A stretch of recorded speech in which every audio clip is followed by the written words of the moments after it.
తెలుగు శ్రోతలందరికీ నమస్కారం అండి. మన అలనాటి కథలు ఎవర్ గ్రీన్ స్టోరీస్ ఛానల్కి మీ అందరికీ స్వాగతం. ఓ అమ్మలు కథ ధారావాహిక వింటున్నామండి. రచన శ్రీమతి విజయలక్ష్మి అవధానుల గారు. ఇక ఆలస్యం చేయకుండా మనం కథలోకి వెళ్ళిపోదామండి. వీడియో చూసిన వెంటనే లైక్ చేసి షేర్ చేసి తప్పకుండా సబ్స్క్రైబ్ చేసుకోండి. మన ఛానల్ని బెల్ ఐకాన్ యాక్టివేట్ చేసుకోండి. రామం యూకే వెళ్ళిన 10 రోజుల తర్వాత అక్కడి నుండి మొదటి ఉత్తరం వచ్చింది. ఒకే కవర్లో 3 ఉత్తరాలు పెట్టి పంపాడు రామం. ఒకటి అమ్మలకి, ఒకటి పిల్లలకి, ఒకటి గోపాలానికి. ఎవరి ఉత్తరాలు వాళ్ళు చదువుకొని మురిసిపోయారు. కవరు మీద అక్కడి స్టాంపు అతికించి ఉంది. దాన్ని జాగ్రత్తగా ఊడదీసి రమేష్ దాచుకున్నాడు. మొదటి ఉత్తరం కాబట్టి ఎక్కువ విశేషాలు లేవు. కానీ అందరికీ ఆశ్చర్యం కలిగించిన విషయం అక్కడి వాతావరణం గురించి రామం రాసిన విషయం. ఇప్పుడు అక్కడ కూడా వేసవి కాలమే అయినా భారతదేశంలో చలికాలంలో ఉన్నట్లు ఉందని. అమ్మో, అక్కడ చలికాలంలో ఇంకెంత చల్లగా ఉంటుందో అనుకుంటూ ఆశ్చర్యపోయారు అందరూ. మన దేశంలో అయితే ప్రయాణాల్లో పరిచయమైన వాళ్ళు మీకు పెళ్ళయిందా, పిల్లలెందరూ, ఏం ఉద్యోగం చేస్తారు లాంటి మాటలు మాట్లాడతారు. ఇక్కడ అలా కాదు. ప్రయాణాల్లో కొత్తగా పరిచయమైన వాళ్ళు వాతావరణం గురించి తప్ప మరో మాట మాట్లాడరు అని కూడా రామం రాశాడు. నీకు పిల్లలకి అక్కడ మరీ తోచకపోతే విశాఖపట్నం వెళ్ళి మీ రమాపతి అన్నయ్య ఇంట్లో కొన్నాళ్ళు ఉండిరండి. గోపాలం ఒక వారం రోజులు సెలవు పెట్టగలడేమో అని అతనికి రాసిన ఉత్తరంలో అడిగాను అని కూడా రామం రాశాడు. అమ్మలకి కూడా రోజువారీ పనుల్లోంచి కొంచెం మార్పు కావాలి అనిపిస్తోంది. గోపాలం దగ్గరికి వెళ్ళి అడిగింది, ఒరేయ్, మీ బావ నాకు తోచకపోతే విశాఖపట్నం వెళ్ళి రమ్మన్నారా? నీకు ఒక వారం రోజులు సెలవు దొరుకుతుందా? అందరం కలిసి వెళ్దాం అడిగింది అమ్మలు. నిజానికి గోపాలానికి కూడా ఎక్కడికైనా వెళ్ళాలని ఉంది. పెళ్ళయ్యాక 2 రోజుల్లోనే మళ్ళా డ్యూటీలో చేరిపోయాడు. స్వరాజ్యాన్ని తీసుకొని బీచ్కి, సినిమాలకి తిరగాలని ఉంది. తాము ఉండే ఎల్లందులో తిరగడానికి ఏమీ ప్రదేశాలే లేవు. రమాపతి భార్య అనసూయ స్వరాజ్యానికి అక్కే. అందువల్ల వాళ్ళ ఇంట్లో 4 రోజులు ఉన్నా పర్వాలేదు. నేను రేపే సెలవు గురించి అడుగుతానక్క, నాకు ఎక్కడికైనా వెళ్ళాలని ఉంది అన్నాడు గోపాలం. గోపాలానికి ఏమీ ఇబ్బంది లేకుండానే వారం రోజులు సెలవు దొరికింది. ఈసారి ప్రయాణం ఖర్చులు పూర్తిగా నావే అక్క, వద్దనకు అన్నాడు గోపాలం. అదేమిట్రా, ఇంతమంది ఖర్చు నువ్వొక్కడివే పెట్టుకుంటావా? పోనీ తిరుగుదల ఖర్చు నన్ను పెట్టుకొని అన్నది అమ్మలు. అక్క, నన్ను చిన్నప్పుడే మీ దగ్గరికి తెచ్చుకొని ఇంతవాడిని చేశారు. నువ్వు బావా నాకు తల్లిదండ్రులతో సమానం. ఇప్పుడు నేను పెడుతున్న ఈ చిన్న ఖర్చు మీరు చేసిన దానిలో ఏ పాటి అన్నాడు గోపాలం. అమ్మలు మరి మాట్లాడలేదు. 4 రోజుల తర్వాత అందరూ కలిసి విశాఖపట్నం బయలుదేరారు. విశాఖపట్నంలో రమాపతి ఇల్లు 4 ఇళ్ల లోగిలి, లంకంత ఇల్లు. రమాపతి, అతని తమ్ముళ్ళిద్దరూ, అతని తండ్రి, చిన్నప్పుడే భర్తలను కోల్పోయిన అతని మేనత్తలు 2, 3 అన్నదమ్ములకు కలిసి 10 మంది సంతానం. ఇది ఆ ఇంట్లో జనాభా. వీళ్ళందరూ గాక ఎప్పుడూ కనీసం 4-5 చుట్టాలు వాళ్ళింట్లో ఉంటారు. నలుచదరంగా ఉన్న మధ్య వాకిట్లో చుట్టూ 5-6 గదులు. అందులో ఒకటి వంటిల్లు, ఒకటి నట్టిల్లు. మిగతా గదులు చుట్టాలు వచ్చినప్పుడు ఉండడానికి. మొదటి అంతస్తులో ఉన్న 6 గదుల్లో 3 గదుల్లో 3 అన్నదమ్ముల కుటుంబాలు ఉంటారు. ఒక గదిలో రమాపతి తండ్రి, మరో గదిలో రమాపతి అత్తలు, ఇంకో పెద్ద గదిలో పిల్లలందరూ పడుకుంటారు. ఎప్పుడూ మెట్ల మించి ఎవరో ఒకరు ఎక్కుతూ దిగుతూ, ఎదురు పడినప్పుడు పలకరించుకుంటూ, హాస్యాలాడుకుంటూ ఎప్పుడూ సందడిగానే ఉంటుంది ఆ ఇల్లు. పొద్దున్నే 4 గంటలకే వంట ఆవిడ తలుపు కొడుతుంది. రాగానే ఆ ఇంట్లోనే బాత్రూంలోకి దూరి స్నానం చేసేసి మడి కట్టుకొని వంట మొదలెడుతుంది. వంట పర్యవేక్షణ అంతా రాముడత్తదే, అంటే రమాపతి మేనత్త. సరుకులన్నీ ఒక గదిలో ఉంటాయి. ఆ గదికి వేసిన తాళం ఎప్పుడూ రాముడత్త దగ్గరే ఉంటుంది. ఆ పూట వంటకు కావలసినవి ఆ గదిలోంచి వంట ఆవిడకు తీసిస్తుంది ఆవిడ. దాదాపు తెల్లవారుజామున 5 గంటలకి మొదలెట్టిన వంట 7 కల్లా పూర్తయిపోతుంది. పొద్దున్న 8 గంటలకి నట్టింట్లో వరుసగా పీటలు వేసి కంచాలు పెట్టి మొదటి బంతిలో పిల్లలకి, మగాళ్ళకి ఆవిడే వడ్డించేస్తుంది. కొంతమంది మగాళ్ళు అన్నం తింటూనే కాఫీ తాగుతారు కూడాను. 9 గంటలకి రెండో బంతిలో ఆడవాళ్ళందరికీ వడ్డించేస్తుంది. 10 గంటలకి వెళ్ళిపోయి మళ్ళా రాత్రి వంటకి సాయంత్రం 6 గంటలకి వస్తుంది. మధ్యలో ఎప్పుడైనా జంతికలు, చెగోడీల లాంటి చిరుతిళ్ళు చేయించిన రోజు మధ్యాహ్నం అక్కడే ఉండిపోతుంది వంటావిడ. తయారైన చిరుతిళ్లను అన్ని కుటుంబాల వాళ్ళకి సమానంగా పంచేస్తుంది రాముడత్త. ఎవరి చిరుతిళ్ళు వాళ్ళు తమ డబ్బాల్లో పోసుకుని తమ తమ గదుల్లో పెట్టేసుకుంటారు. విశాఖపట్నంలో మిగతా అన్ని విషయాలు నచ్చినా ఈ భోజన సమయాలు విజయ్కి తమ్ముళ్ళకి నచ్చేవి కాదు. మరి బొత్తిగా 8 గంటలకే అన్నం తినడం అంటే అస్సలు సరిగ్గా తినలేకపోయేవారు. 12 గంటల నుండి మళ్ళా ఆకలి వేయడం మొదలయ్యేది. విశాఖపట్నం ఇంట్లో రోజల్లా ఇంట్లో ఉండే పనికుర్రాడు ఒకడు ఉండేవాడు. మధ్యాహ్నం 1 గంట నుండి సాయంత్రం 5 గంటల దాకా అతని పని ఇంటి నుండి చుట్టుపట్ల హోటళ్ళకి తిరగడమే. ఇంటికి నడక దూరంలో 4-5 హోటళ్ళు ఉన్నాయి. ఒకరు మసాలా దోశ తెమ్మంటారు, ఒకరు పూరీలు, ఇంకొకరు బజ్జీలు. ప్రతిరోజు మధ్యాహ్నం 2-3 గంటల మధ్య రమణి రోజుకొక రకం టిఫను హోటల్ నుండి తనకి, తన తమ్ముళ్ళు ముగ్గురికి, విజయ్కి తమ్ముళ్ళు ముగ్గురికి తెప్పిస్తుంటే విజయ ఆశ్చర్యపోయింది. నీ దగ్గర ఇన్ని డబ్బులు ఎక్కడివే రమణి అని అడిగింది. ఇలా టిఫిన్లు తెప్పించుకోవడానికి మా తాతగారు ప్రతివారం డబ్బులు ఇస్తారు. నాకే కాదు, ఈ ఇంట్లో పిల్లలందరికీ ఇస్తారు అంది రమణి. అమ్మో, మా అమ్మ నాన్నగారు ఇలా అస్సలు డబ్బులు ఇయ్యరు. ఏమైనా తినాలని ఉందంటే అమ్మే చేసేస్తుంది అంది విజయ. వచ్చిన రోజే విజయని తమ్ముళ్ళని సినిమాకి బయలుదేరదీసింది రమణి. ఇంకా ఇవాళే వచ్చాం కదమ్మా, రేపు సినిమాకి వెళ్ళొచ్చులే అంది అమ్మలు రమణితో. రేపు మరో సినిమాకి వెళ్తాం అత్తా, మీరు కూడా మాతో రండి అంది రమణి. నాది ఆడజన్మే అన్న సినిమా రమాపతి వాళ్ల హాల్లోనే ఆడుతోంది. అందరినీ తీసుకెళ్ళి స్పెషల్ బాల్కనీలో కూర్చోబెట్టాడు రమాపతి. స్పెషల్ బాల్కనీ అంటే బాల్కనీలోనే ఒక పక్క పార్టిషన్ పెట్టి 8 పెద్ద సోఫాల్లాంటి కుర్చీలు ఉంటాయి. దాని టికెట్టు ఖరీదు మామూలు బాల్కనీ ఖరీదుకి 3 రెట్లు ఉంటుంది. చాలా డబ్బున్న వ్యాపారస్తుల లాంటి వాళ్లే ఆ బాల్కనీ టికెట్టు కొనుక్కుంటారు. ఆ రోజు అలాంటి వాళ్ళు ఎవరూ రాకపోవడంతో రమాపతి అమ్మలు వాళ్ళని అందులో కూర్చోపెట్టాడు. విశాఖపట్నంలో ఉన్న వారం రోజులు రమాపతి పిల్లలు, అమ్మలు పిల్లలు కలిసి సినిమాలకి, బీచ్కి, కనకమహాలక్ష్మి గుడికి తిరిగితే అమ్మలు అనసూయతో కలిసి అందరి చుట్టాల ఇళ్లకు తిరిగింది. గోపాలం, స్వరాజ్యం వాళ్ళ మా నాన్న వాళ్ళు తిరిగేవాళ్ళు. బీచ్కి వెళ్ళినా, గుడికి వెళ్ళినా రోజు ఏదో ఒక షోకి రమణి పిల్లలందరినీ సినిమాకు తీసుకెళ్లేది. రోజుకొక సినిమాకి ఎందుకే, మేమైతే 2-3 నెలలకి ఒక సినిమా చూస్తాం అంది విజయ. మా నాన్నకి సినిమా హాల్ ఉంది కదా, అందువల్ల మనం ఏ హాలుకి వెళ్ళినా మనకి టికెట్ అక్కర్లేదు. అలాగే మిగతా సినిమా హాల్ వాళ్ళు కూడా మా హాలుకు వచ్చినప్పుడు మా నాన్న టికెట్ కొనివ్వరు అంది రమణి. అవునా, అలా కూడా జరుగుతుందా అంటూ ఆశ్చర్యపోయింది విజయ. అయినా మీరు వచ్చారని మనం రోజు సినిమాకి వెళ్తున్నాం. మాకు స్కూలు ఉన్న రోజుల్లో వారానికి ఒక సినిమాకి వెళ్తాం అంతే అంది రమణి. అమ్మో, వారానికి ఒక సినిమా అయినా మాకు ఎక్కువే మనసులోనే అనుకుంది విజయ. తెలియకుండానే వారం రోజులు గడిచిపోయాయి. తిరుగుదలకి రమాపతే టికెట్లు కొన్నాడు. 2nd క్లాస్కి ప్రయాణం సుఖంగా అయిపోయింది. అమ్మలు వాళ్ళు తిరిగి వచ్చేసరికి రామం దగ్గర నుండి వచ్చిన 2వ ఉత్తరం ఇంట్లో ఉంది. ఈసారి ఉత్తరంలో రామం కొన్ని విశేషాలు రాశాడు.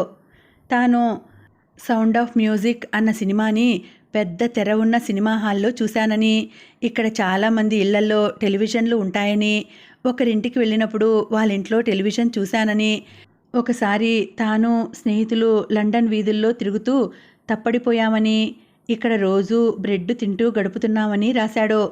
బ్రెడ్ విషయం చదవగానే అమ్మలకి దుఃఖం వచ్చింది. టెలివిజన్ అంటే ఏమిటో అర్థం కాలేదు అమ్మలకి. గోపాలాన్ని అడగాలి అనుకుంది. ఒరేయ్ గోపాలం, మీ బావ ఉత్తరంలో టెలివిజన్ అని ఏదో రాశారు, అంటే ఏమిట్రా అడిగింది అమ్మలు. అంటేనేమో అక్క, అది మన పెద్ద సైజు రేడియో అంత ఉంటుంది.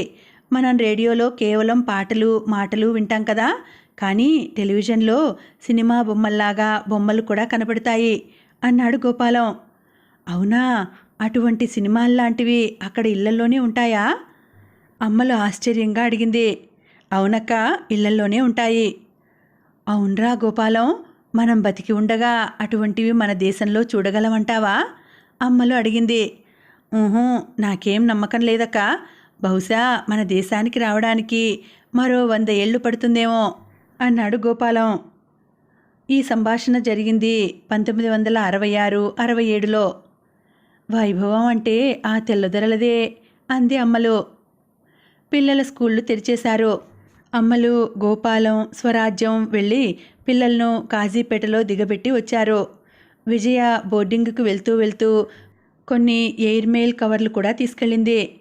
విజయ బోర్డింగ్కి వెళ్ళిన 15-20 రోజుల తర్వాత రామం దగ్గర నుండి విజయ బోర్డింగ్ అడ్రస్కి ఉత్తరం వచ్చింది. ఇంతకు మునుపు ఎల్లందులో ఉన్నప్పుడు అందరికీ ఉత్తరాలు రాయడం వల్ల ఒకే కవర్లో అందరి ఉత్తరాలు వచ్చేవి.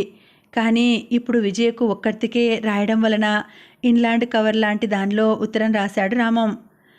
కొత్త రకంగా ఉన్న ఆ ఉత్తరాన్ని విప్పుతుంటే చూస్తున్న అమ్మాయిలందరూ చుట్టూ మూగారు.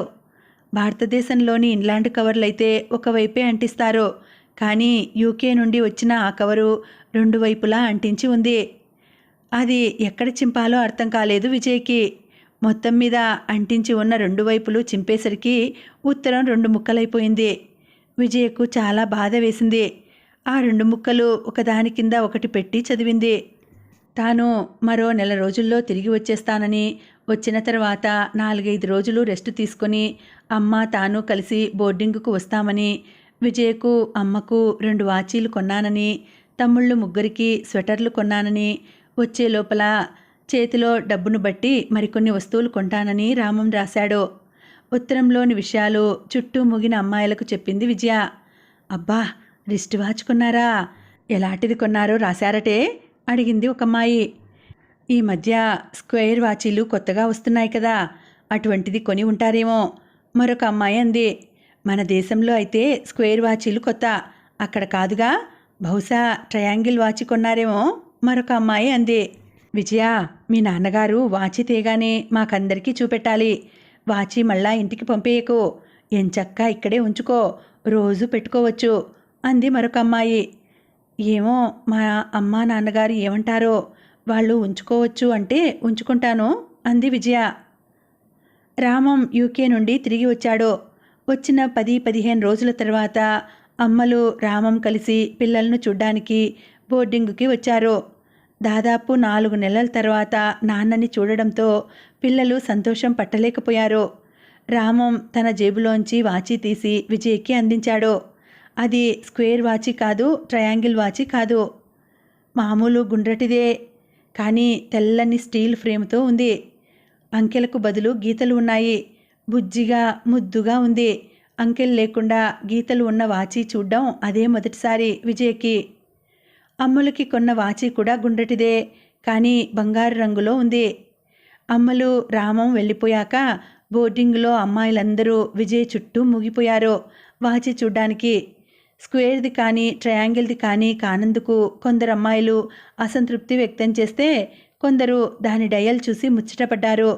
అదే మొదటిసారి విజయ వాచి ధరించడం. దసరా సెలవులకి పిల్లలు ఇంటికి వచ్చినప్పుడు రామం తెచ్చిన మిగిలిన వస్తువులు కూడా చూశారు. ఒక ట్రాన్సిస్టర్, ఒక కెమెరా, ఒక పోర్టబుల్ టైప్రైటర్, ఒక చిన్న మిక్సీ, ఒక కాఫీ పెర్క్యులేటర్.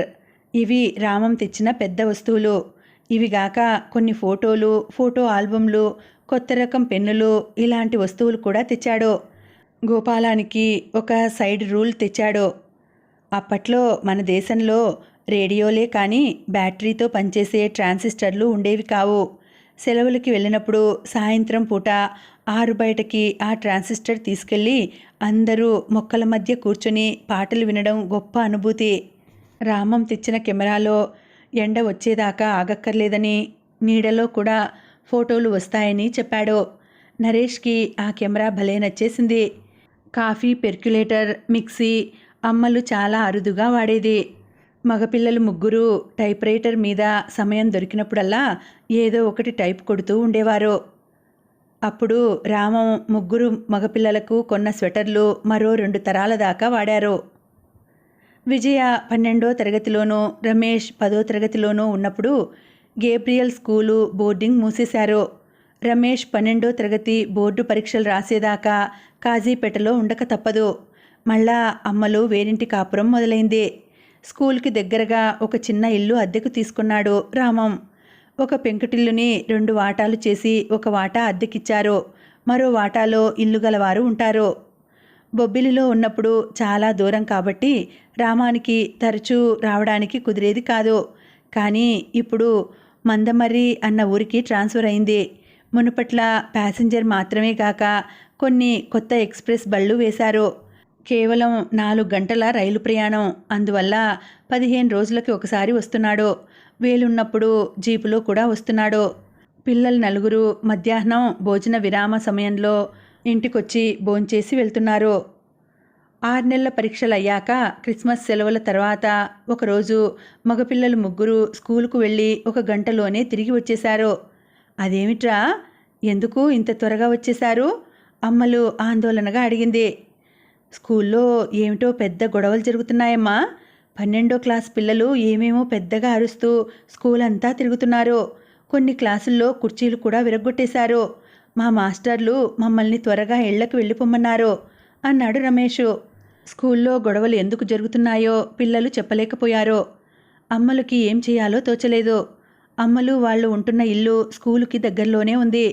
కొంపదీసి ఆ అల్లర్లు ఇక్కడి దాకా రావు కదా అనుకుంటూ భయపడింది. ఏం చేయాలో తోచక పక్కవాటాలోకి వెళ్ళి సంగతి చెప్పింది. మరేం భయం లేదమ్మా, గొడవలు ఇక్కడి దాకా రావులే. అయినా మేమున్నాం కదా, మీకు ఏమీ కాకుండా చూసుకుంటాం. గేబ్రియల్ స్కూల్లో పనిచేస్తున్న ఒక టీచరు నా స్నేహితుడే. అతనికి కబురు పెడతాను, ఏ విషయమో తెలుస్తుంది అన్నాడు పక్కవాట ఆయన. సాయంత్రం 4 గంటలప్పుడు రమేష్ పరిగెత్తుకుంటూ ఇంట్లోకి వచ్చి, అమ్మా, మాకు కెమిస్ట్రీ చెప్పే సారు పక్కింటికి వస్తున్నారు. నువ్వు వరండాలోకి రా, ఆ సారు పక్కింటి ఆయనకు చెప్పే మాటలు వినపడతాయి అన్నాడు. పక్క వాటాకి అమ్మలు వాళ్ల వాటాకి ముందు వరండా కామన్. 2 వాటాలను వేరు చేస్తూ మధ్యలో ఒక తడక ఉంది.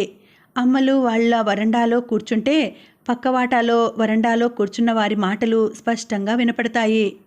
పొద్దున్న రమేష్ వాళ్ళ స్కూల్లో జరిగిన గొడవలకు కారణం తెలుస్తుందని అమ్మలు వరండాలోకి వచ్చి కూర్చుంది.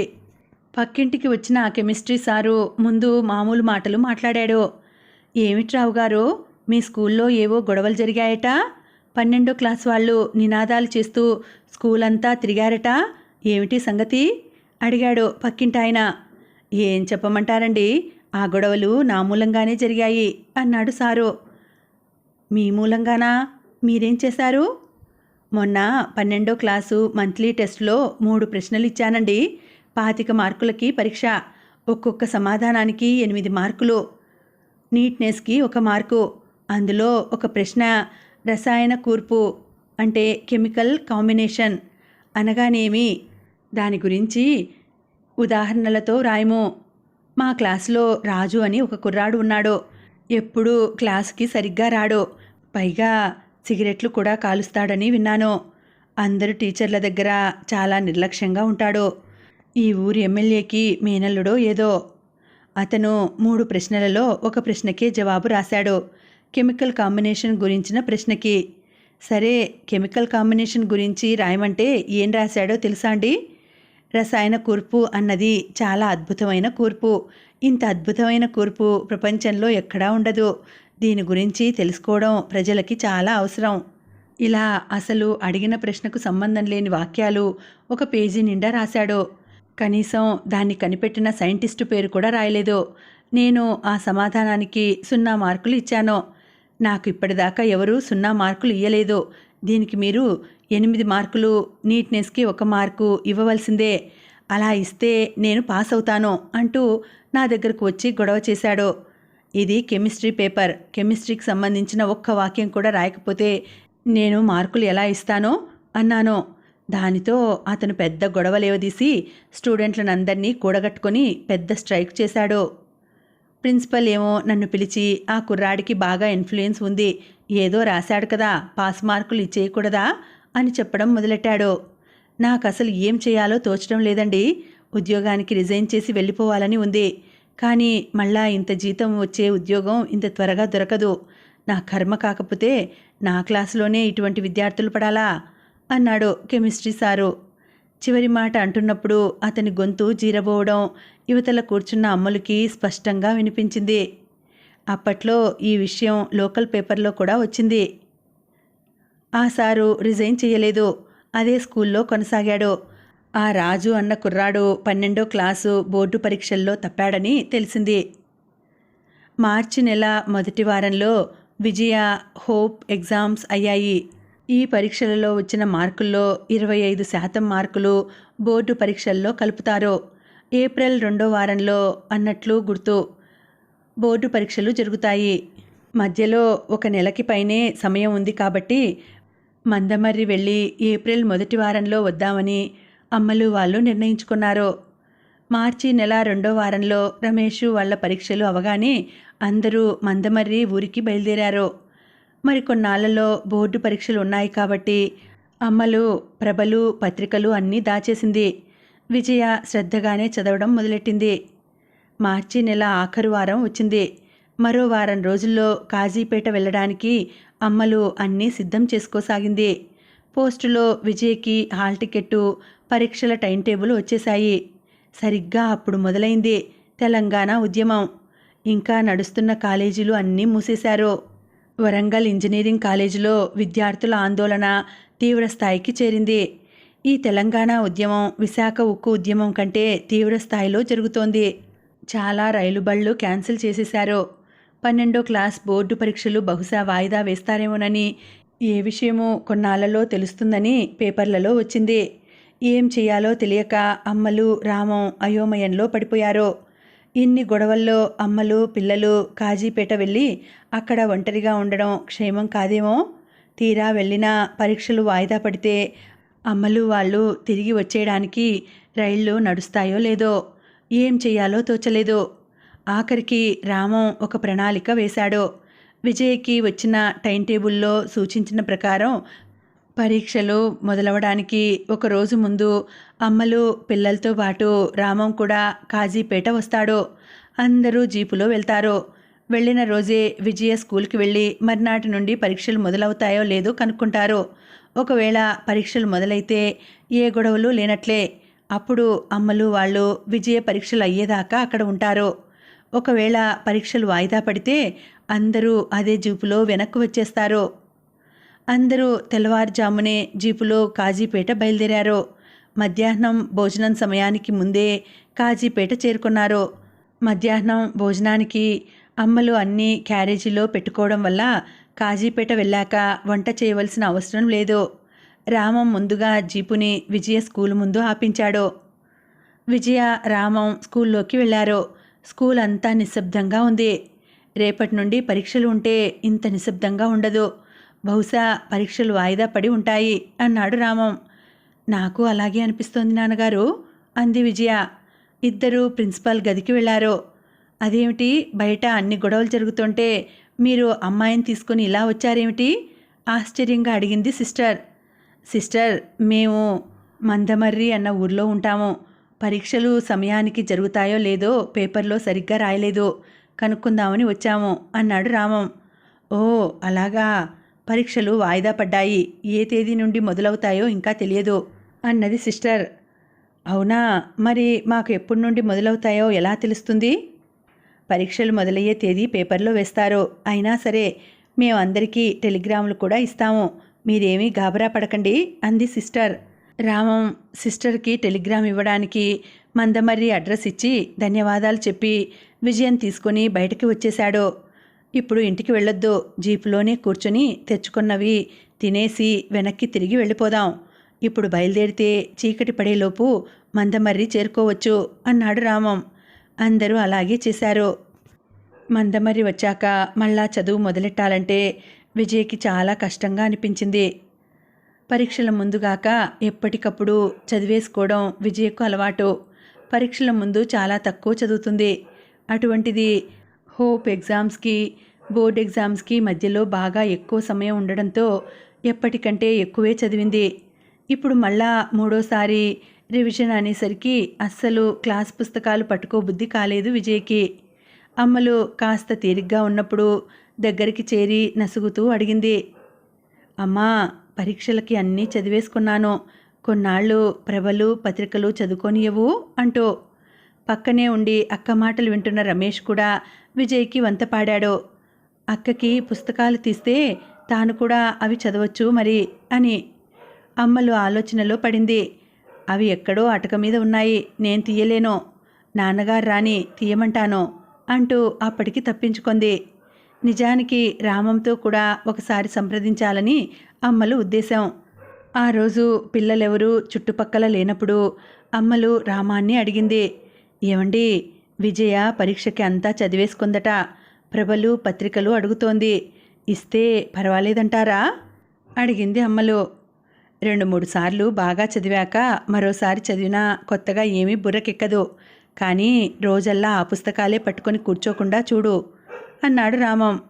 2 రోజులకి ఒక పత్రిక ఇస్తాను, అప్పుడు రోజల్లా ఆ పత్రికలు పట్టుకొని కూర్చోడానికి ఏమీ ఉండదు అంది అమ్మలు. ఈ ఉపాయం బాగుంది, అటక మించి పుస్తకాలు దింపుతాను, నీ బీరువాలో కనపడకుండా పెట్టేసి ఒక్కొక్క పుస్తకం ఇయ్యి అన్నాడు రామం. అమ్మలు అలాగే చేసింది.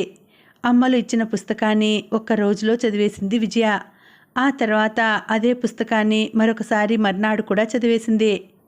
తెలంగాణ అల్లర్లు కాస్త సద్దుమణిగాయి. రైళ్లు యథావిధిగా నడుస్తున్నాయి. బోటు వాళ్ళ దగ్గర నుండి పోస్టులో వాయిదా పడ్డ టైం టేబుల్ వచ్చింది. ఫాతిమా స్కూల్ నుంచి టెలిగ్రామ్ కూడా వచ్చింది. అల్లర్లు లేకపోయినా రైళ్లు నడుస్తున్నా ఈసారి కూడా రామం అందరినీ జీపులోనే కాజీపేట దిగబెడదామని నిశ్చయించుకున్నాడు. కాజీపేటలో 2 రోజులు ఉండడానికి కూడా ప్రోగ్రాం వేసుకున్నాడు. విజయ బోర్డు పరీక్షలు మొదలయ్యాయి. ఫాతిమా స్కూల్కి 5-6 మైళ్ళ దూరంలో ఉన్న మరో స్కూల్లో పేరు గుర్తులేదు. పరీక్షలు జరుగుతున్నాయి. పరీక్ష సమయానికి 1 గంట ముందు అందరూ ఫాతిమా స్కూల్కి చేరుకుంటే అక్కడి నుండి అందరినీ స్కూల్ బస్సులో పరీక్ష జరిగే స్కూల్కి తీసుకెళ్తారు. అన్నింటికంటే ఆఖరు పరీక్ష సాంఘిక శాస్త్రం, సోషల్ స్టడీస్ అంటే హిస్టరీ, జాగ్రఫీ కలిసి ఉంటాయి.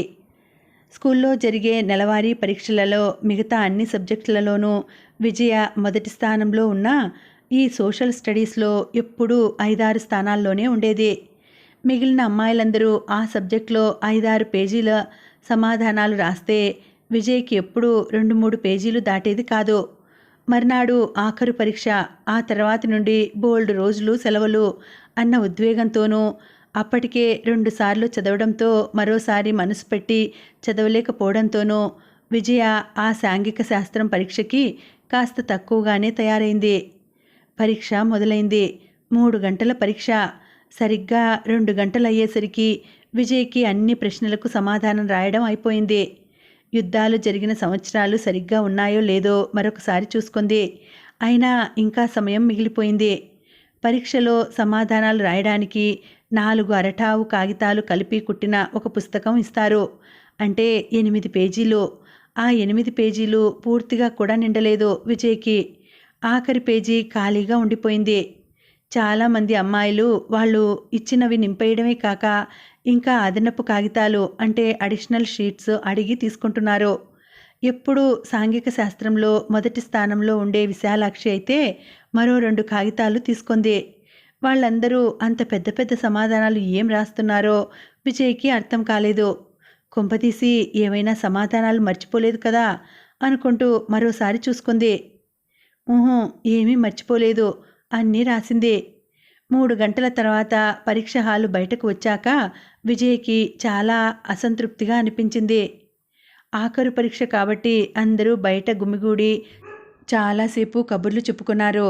ఇంకా మళ్ళా ఎప్పుడు కలుసుకుంటారో తెలియకపోవడం వలన అందరి కళ్ళల్లో నీళ్లు నిండుతున్నాయి. కానీ విజయ్కి ఆ బాధకి తోడు పరీక్ష బాగా రాయలేదేమోనన్న ఆందోళన మరింత బాధించింది. అందరూ విడిపోయారు. మళ్ళా మందమరికి తిరిగి వచ్చాక కూడా కొన్నాళ్ల పాటు విజయను ఆ సాంఘిక శాస్త్రం పేపరు వెంటాడింది. ఆ తర్వాత క్రమంగా ఆ విషయం మర్చిపోయింది. ఇంట్లో ఉన్న పత్రికలు, ప్రభలు చదవడం అయిపోయింది. ఒకరోజు రామం ప్రభలో ఒక ప్రకటన చూశాడు. ఎంఎస్కో అన్న ప్రచురణ సంస్థ వారు ఎంఎస్కో ప్యాకెట్ బుక్స్ అని ఒక ప్రోగ్రాం ప్రారంభించారని, వాళ్ళు జేబులో పెట్టుకునేంత చిన్న పరిమాణంలో ప్రతి నెల కొన్ని పుస్తకాలు విడుదల చేస్తారు అనిను. ముందుగా కొంత డబ్బు డిపాజిట్గా కడితే మనం కోరుకున్న 3 పుస్తకాలు ఇంకా వాళ్ళ క్యాటలాగ్ ఉచితంగా పంపుతారు. ప్రతి నెల 4-5 పుస్తకాలు పోస్ట్లో తెప్పించుకోవచ్చు. పుస్తకాలు వచ్చాక డబ్బు మనీ ఆర్డర్ చేయవచ్చు.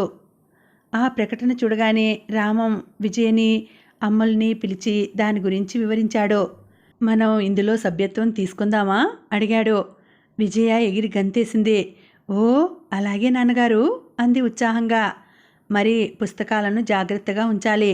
అన్నీ జాగ్రత్తగా ఉంచుకుంటే మనకి చక్కని లైబ్రరీ తయారవుతుంది అన్నాడు రామం. చాలా జాగ్రత్తగా ఉంచుతాను నాన్నగారు అంది విజయ.